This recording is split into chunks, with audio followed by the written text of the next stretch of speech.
Now calling 2500876, the people of the state of Michigan versus Tamla Peterson. Thank you. Good morning, Your Honor. Assistant Attorney General Chris Kessel for the people. Good morning, Your Honor. Gerald Gleason on behalf of Ms. Peterson, who's appearing by Zoom from the jail, and we consent to this remote Zoom court hearing. Ma'am, could you state your full name for the record? Pamela Peterson. And you're still using your mailing address on Marquise? That's correct. And you're consenting to appear remotely today using Zoom? Yes. All right, today's the date and time that we have scheduled defendant's motion for bond modification.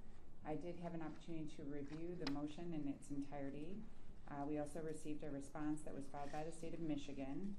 And then I received an additional set of documents that defendant was asking the court to consider, essentially some community support letters, as well as a copy of a report from a forensic expert. I reviewed everything. I'd like you to start, Mr. Gleason, and place on the record the reasons that you're asking the court to modify the bond. Yes, Your Honor. The reasons I'm asking for the bond to be modified, it is, in the defendant's position, unreasonable based on the factors set forth in the court rule.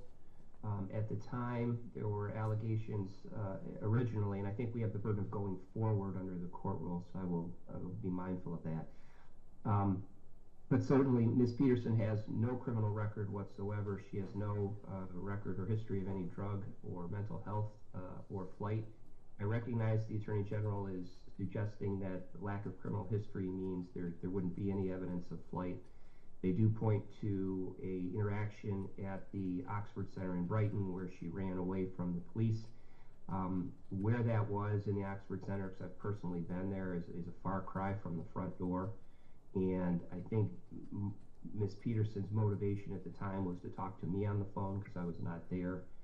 But certainly trying to flee from that location with that many police officers there, I don't think is indicative of an attempt to flee the police, but try and get her lawyer on the phone as she had her phone in her possession. Likewise, at the time of the original hearing, the government had suggested that a laptop was wiped by Ms. Peterson, i.e. to conceal evidence. We submitted the report of Scott Matthews, a well-respected expert in computer forensics. We went back and looked at the computers used by Ms. Peterson. We identified all of them. The government has most of them in their possession, and there has been no evidence of a wiping after a computer was used, i.e. to conceal evidence. The government has not pointed out the computer that was wiped or that it alleges was wiped. They are only alleging that Ms. Peterson made a statement. And she was given a new computer that was recycled, and the old data was removed from another employee, and that's what she was talking about. But there's no evidence that she herself took it upon herself to remove evidence. I don't even think she knows how to do that personally. But there is no forensic evidence, which is the indisputable evidence that there is a wiped computer or that there was any obstruction of justice. And if there had been, as the court knows, they could file an obstruction of justice charge, which they've chosen not to do. I think that's tacitly an admission that they don't have evidence that the computer was wiped or that they can prove any type of obstruction. So that evidence that they rely upon to say when she gets out she's going to run away, that's just not true. And more to the point, when this was being investigated, I think on more than one occasion, I told the Troy Police Department, listen, if the Attorney General or whoever, because we didn't know who it was at the time, charges with Ms. Peter with something, we'll come in. We will voluntarily appear. And I think my reputation in this county is when I say something, it happens. They chose to ignore that. They went and arrested her. I think there was some motives there that aren't relevant to today's hearing, but they arrested her. I brought her passport to the court for the arraignment and bond hearing. I surrendered it right then and there and gave it to the detective. It's in police custody right now, so she can't leave the country because she doesn't have a passport. Moreover, this concept that she was trying to go to China, again, the visa and the passport, which I already surrendered, showed that predated any of the stuff that's going on here, any of the incident. You can't flee something you don't know about that hasn't happened. And likewise, the Iraqi currency, I tracked that down too. And that was money that was purchased by Ms. Peterson's ex-husband that she gave up in the divorce, and it's his. There was a text message from a third party who had nothing to do with this case inquiring about it some time ago, but she doesn't have it, and that person just didn't know that, and the ex-husband does. So there's no secrecy here. There's no secret funds. And I recognize candidly what the court did with co-defendant and reduced the bond to $50,000. And I know my original request was lower than that, and I'll amend it to meet the equally charged co-defendant at $50,000. But that is a reasonable bond, and the conditions that the court set for that co-defendant, who is equally situated, there's really no difference other than Ms. Peterson's ownership of the company. But it's equally would be equally applicable to her.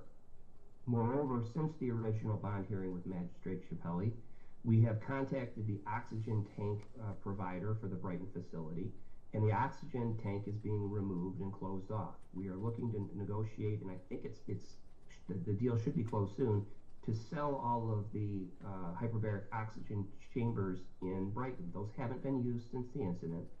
The oxygen is being removed so they can't be used. And the ones in Troy are still under the jurisdiction of the Troy Police Department and a temporary restraining order from the Oakland County Circuit Court. So there's no really risk here of those chambers being used, and it's not like Ms. Peterson is a serial bank robber or anything like that, where there's a danger she's going to go out and do something again, because the only allegations are related to the chambers, and we've closed them down.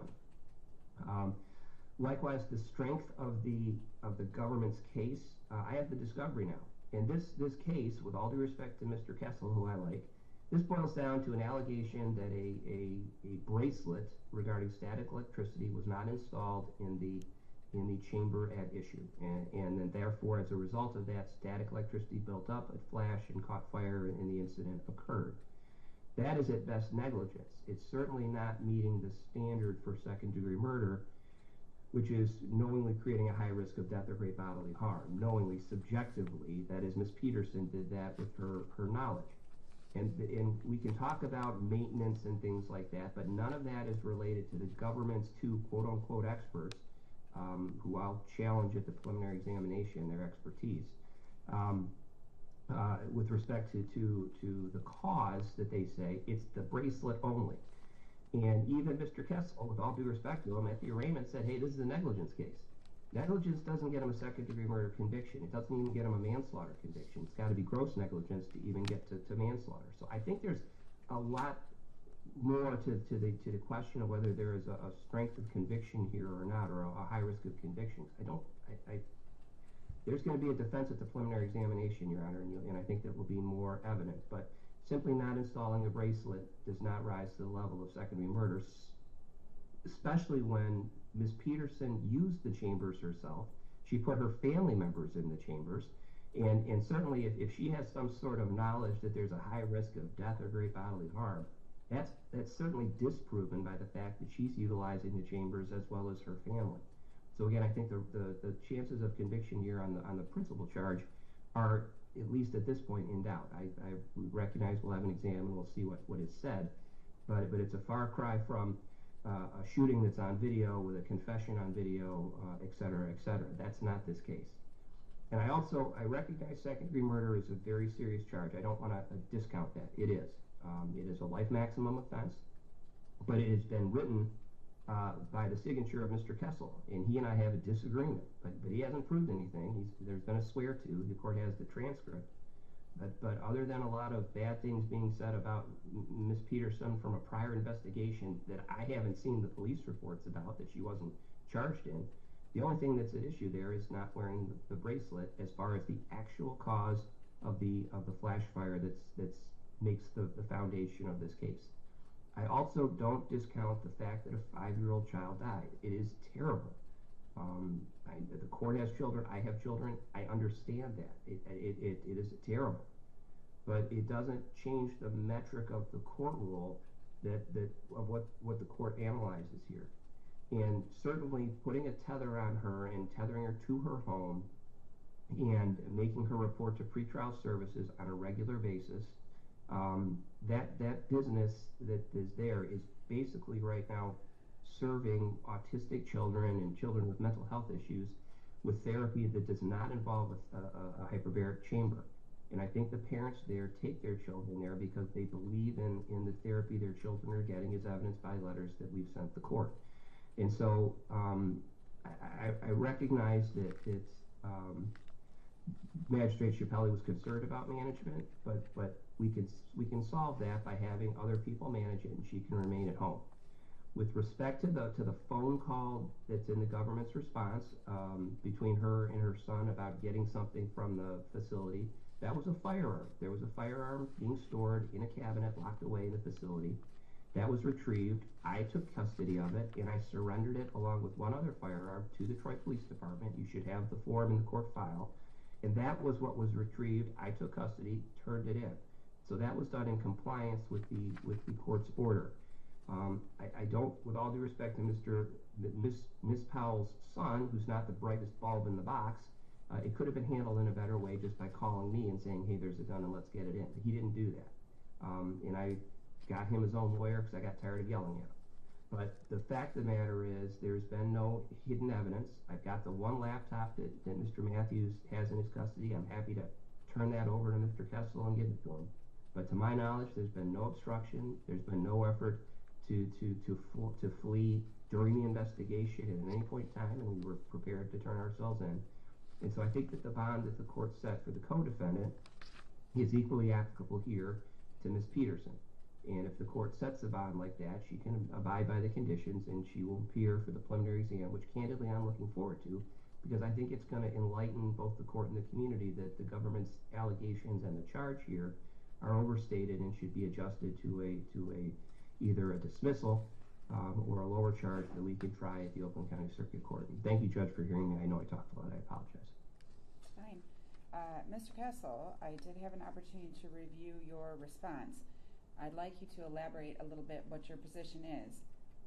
Out of the gate, I'm finding some differences between Ms. Peterson and Mr. Mosteller, who was just before the court requesting a reduction of the bond for a number of reasons. I know in that case you really didn't take a position on the bond being modified so long as certain provisions remained in place or were put in place. The response you provided here today for this motion I find to be quite different.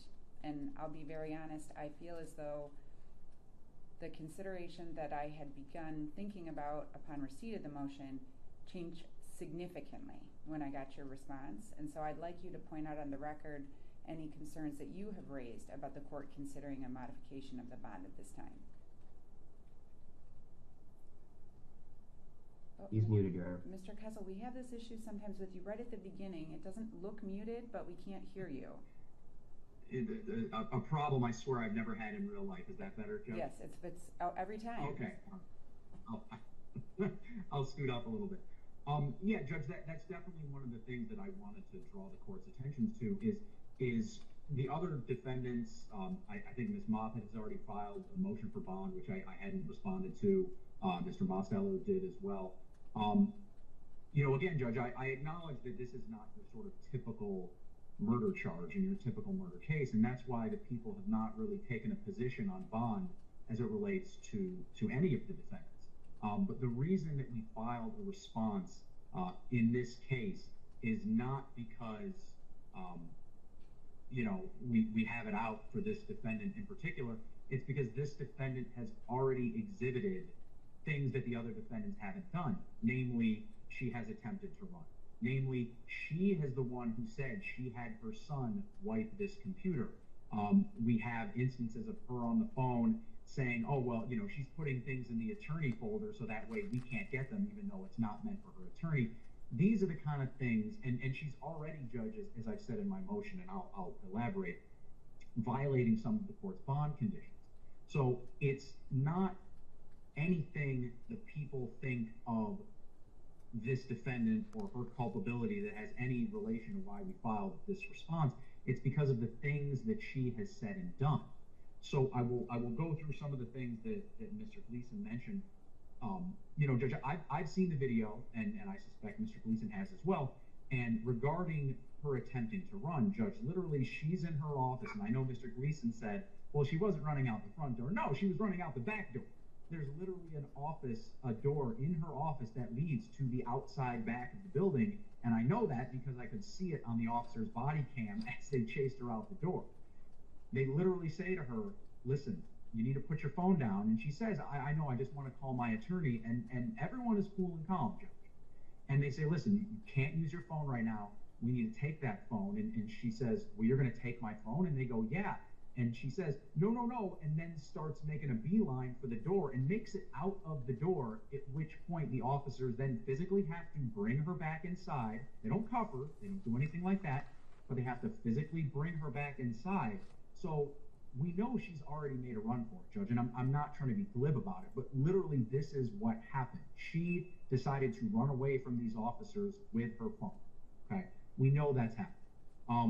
I understand Mr. Gleason is trying to make, minimize that, but it's a fact and it's on video and there's no getting around it. Now, regarding the wiping of the computer, I'm not in a position now, as the court I think is vaguely aware, I'm not in a position to confirm or deny anything Mr. Gleason has said about anything that's on any computers, because we have a taint team that's in place that is reviewing all the materials on the laptop. So I'm not in a position to say right now what was or was not wiped.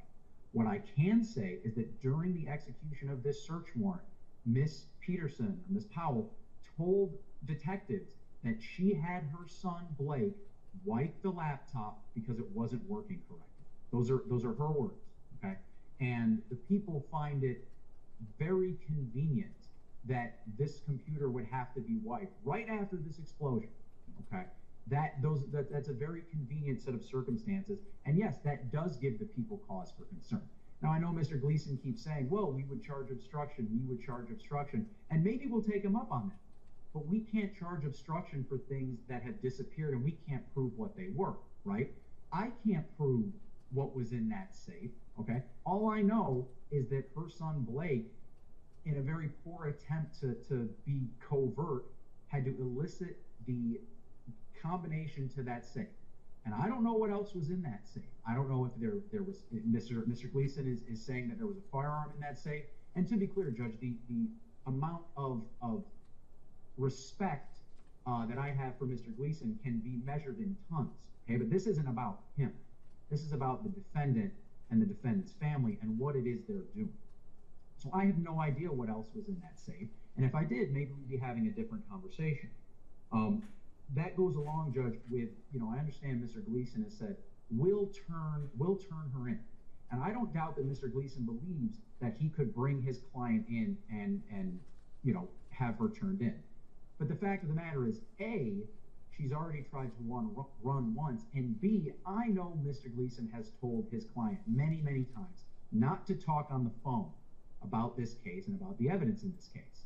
The problem is the defendant has talked about this case and talked about how she's trying to move things around to her family on the phone, and I suspect that was in direct contradiction to the orders Mr. Gleason gave her. In fact, that I know that it was in a direct contradiction of those orders, because as Miss Powell was talking, her son and her daughter and other families are in the background yelling, stop talking, your lawyer told you to stop talking about this. And she just kind of blows them off and is like, no, like, I need to tell you where you guys need to get stuff. And the family is saying, tell your lawyer and he will tell us. You should not be talking about this. And she just kind of goes on her merry way and does and says, whatever she feels like doing. And Judge, that leads me into a point where we're concerned that not only can Ms. Powell clearly not follow the orders of her attorney, but we know that she can't follow the orders of the court as well. And Judge, I'll be perfectly honest. I understand that the defendant's kids work at the Oxford Clinic, okay? And it would be a harsh thing to say to the defendant, you cannot speak to your family. And had she been speaking to her family, specifically her son and daughter, about, how the family's doing, how she's doing, how she's holding up, all that stuff, this would not have been an issue that I would have brought to the court. But what the bond order strictly says is that she's not to have contact with any employee, past or present, of the Oxford Clinic while they still own these machines and these devices. Now, technically, again, that would encompass her children.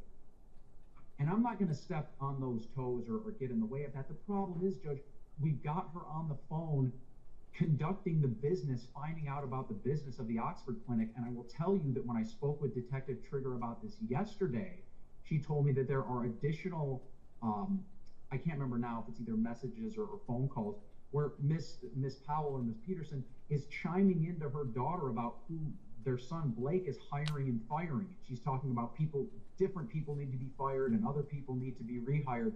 And that, Judge, is a bridge too far for the people. She's talking to employees of this business, of her business, about who should be hired and fired. And that is something that I think in the letter of the order, the bond order, but also in the spirit of the bond order and conditions, is something that is clearly violative of what's in that order. So these are things, Judge, that aren't in the case of the other defendants. This defendant has shown that she has run already out the back door. She herself is the one who has said that she wiped this stuff. She is the one who is ignoring the orders of her attorney. She's ignoring the orders of the court. And these are all reasons that the people are very concerned about whether or not she would be a flight risk. Judge, just to touch on, and I'll sort of land this plane, just to touch on some of the things Mr. Gleason said. To be clear, Judge, and I've read the transcript, at no point during the arraignment do I say that the defendant, got this visa yesterday and she's ready to fly the coop. No, we said that she had a visa that was active to China, which she did, okay? And again, I cannot confirm or deny what Mr. Gleason's saying about this Iraqi currency, because we don't have access to the computers anymore. We just know that there were records in Miss Peterson's computer and her email account and things like that that showed that these things had been purchased, okay? And that's all I have for the court on that. I can't see any more about that. Again, Judge, the other thing, and I know I touched on, is the people are concerned. And again, this is not reflective on Mr. Gleason at all, but we've got the defendant also explaining on the phone to her family how she's intentionally putting, non-attorney client material, that has nothing to do with this case. She's like, oh, I just put that in the attorney file. It's not privilege. I just put it in there so they can't get it. We've got a defendant here who, and Judge, I know you know this, but for the record, these phone calls are recorded, and they tell you at the beginning of the call that they're recorded. And she's knowingly on the phone talking about how she's, they say using the attorney-client privilege as a sword instead of a shield. So she's clearly actively doing things to conceal evidence in this case. And Judge, I get it. A defendant is not required to sort of walk into the buzzsaw of what a prosecution could be and just happily, submit to everything. Defendants are allowed to fight, and I understand that. That's part of the process. But it is concerning to me that someone will so brazenly talk about the things that they're doing that may be, a little borderline whether or not you should be doing them or not, and is doing so on a recorded line. So the people are very concerned about what the defendant's words and actions show as it relates to how well she will be following bond conditions, specifically regarding her appearance. Judge, I don't think I have anything less unless the court has any questions for me or anything like that. No, I think that was sufficient for your argument and to illuminate what you've also placed in your written response to the motion. Mr. Gleason, I don't know if you want to respond at all because you do have the burden of going forward. I'd give you that opportunity briefly. Yes, Your Honor. The door, and just as in terms of a proffer, the door that Mr. Kessel is talking about in Ms. Peterson's office leads to an interior outside area. It's not the parking lot. It's an interior open area. This building is fairly large, and there is an open area internally inside, and that's where the door goes. It does not go to the parking lot. I don't know if Mr. Kessel's been there or not. I'm happy to give him a tour. But again, that was not an effort to run out to the parking lot. That door doesn't go there. Again, I can only tell you what our expert has found, that the computers, that this is all a cloud-based system, so it's not as if she wiped the cloud. But when we go back and look and we find the computers that were used, we've been able to account for all of them, and none of them show the type of wiping that's being described, and Peterson is not a computer expert, and I'd rather stay with that. I'd also like to make one final point, Your Honor. I think a pretrial release order is much a prospective analysis as it is a retrospective analysis. And the idea that, the calls are what they are, but in terms of managing or talking to her children, that doesn't create a danger to the public going forward, because the tanks are going to be gone, the oxygen is gone, they can't run. So the concern for the government initially was these tanks, these hyperbaric oxygen chambers, and that has been eliminated. So managing the care of therapists and that of children who need care going forward, I think the analysis is different than what Judge Chappelli had. And certainly if there's a concern, the two paramount concerns here going forward, when you look forward, as to what you need to do, is to protect the public and make sure she shows up. In protecting the public, the chambers are gone. That the danger has been alleviated and eliminated. In terms of her showing up, the tether, confining her to her home with no chance of leaving, and already having her passport so that she can't go to another country or go somewhere else, and she does not have an enhanced driver's license, and to the extent she has a driver's license, I'll turn that in too, she can't go anywhere.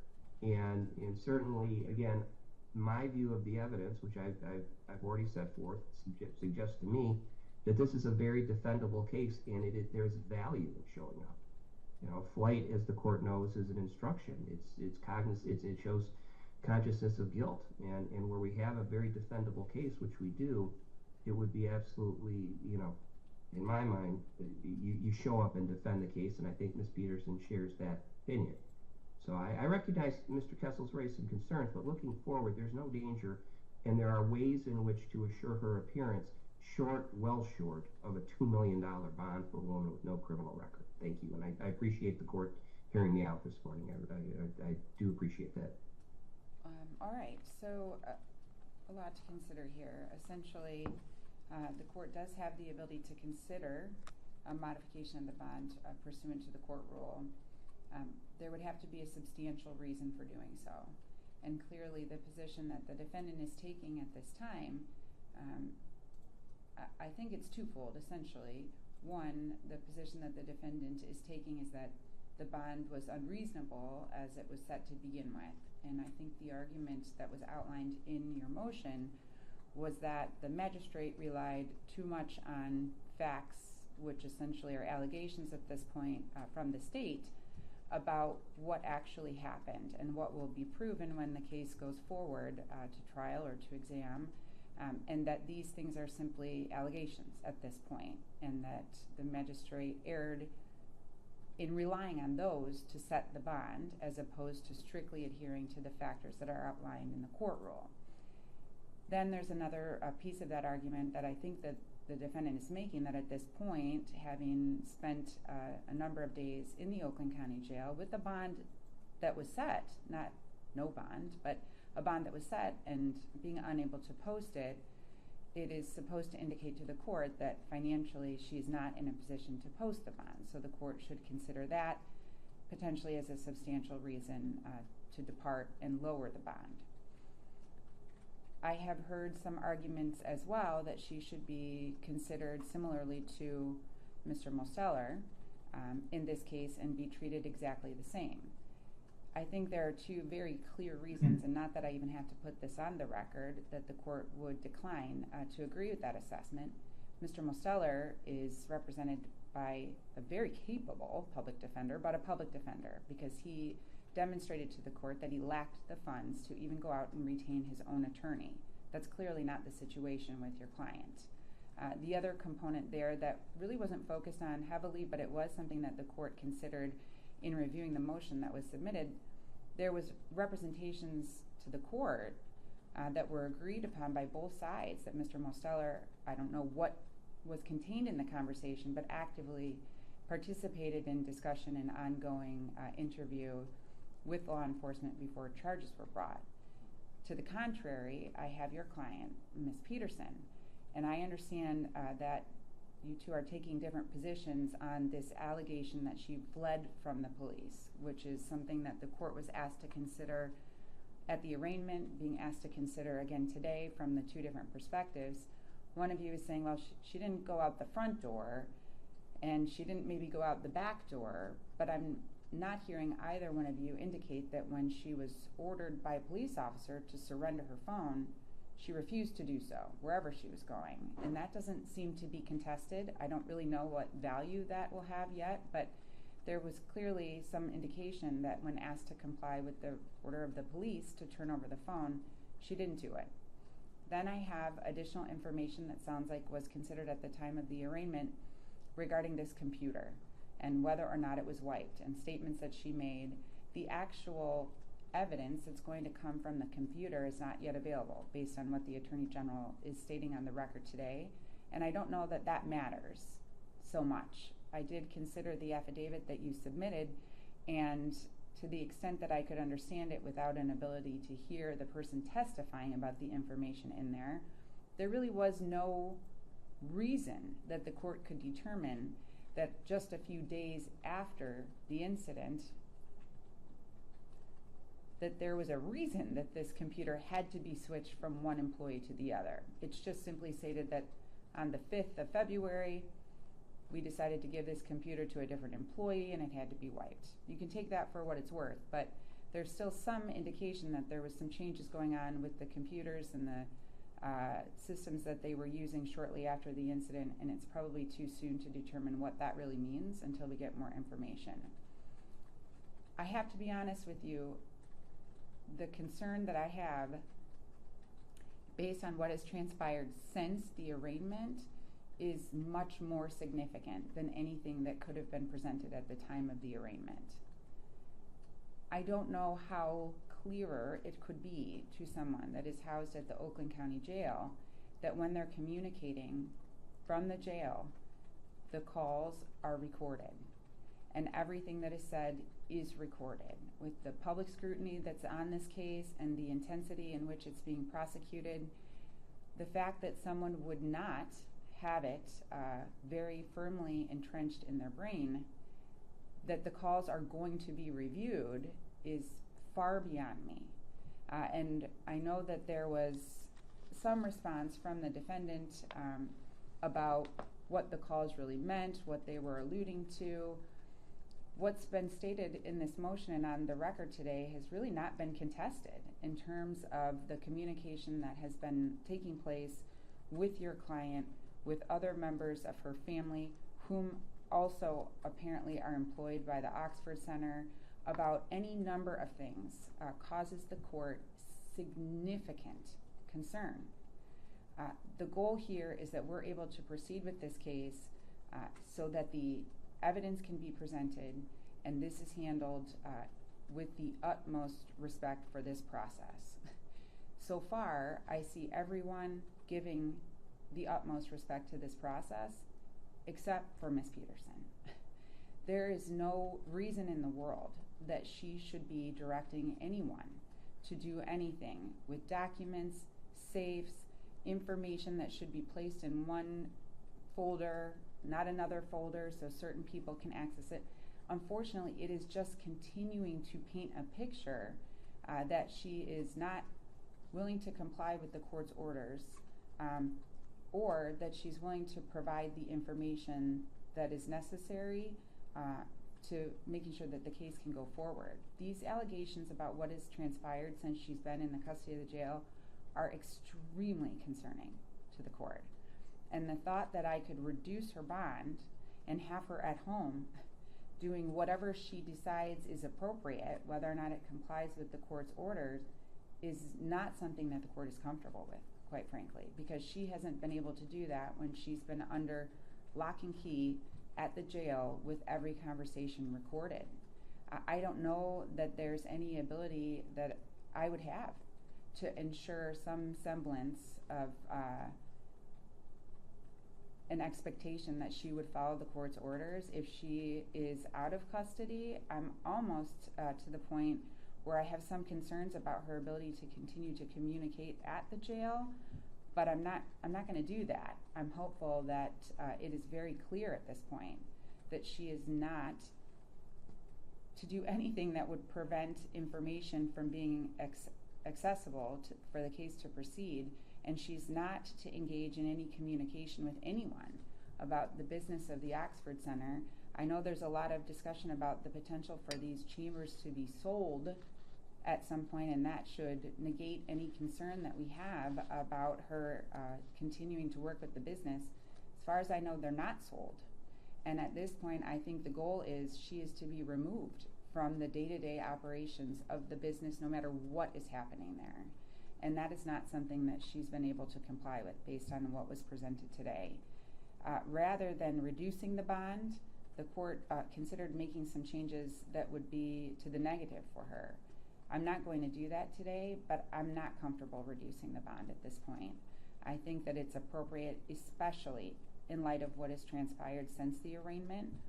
I'm hopeful that at the exam, I will have the additional information that I need to make any changes if they appear necessary. But at this time, given what's transpired leading up to today's date, when I'm assuming your client knew that I was going to consider a motion to reduce her bond, I have a lot of concerns. I have a lot more concerns about flight risk and public safety than I did before I got the response from the people, quite frankly.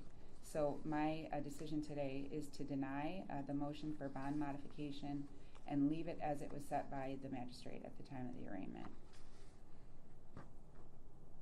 Is there anything else we need to cover on the record? The people judge, thank you. No, Your Honor, I'll submit an order. Thank you. Thank you. That's it for today.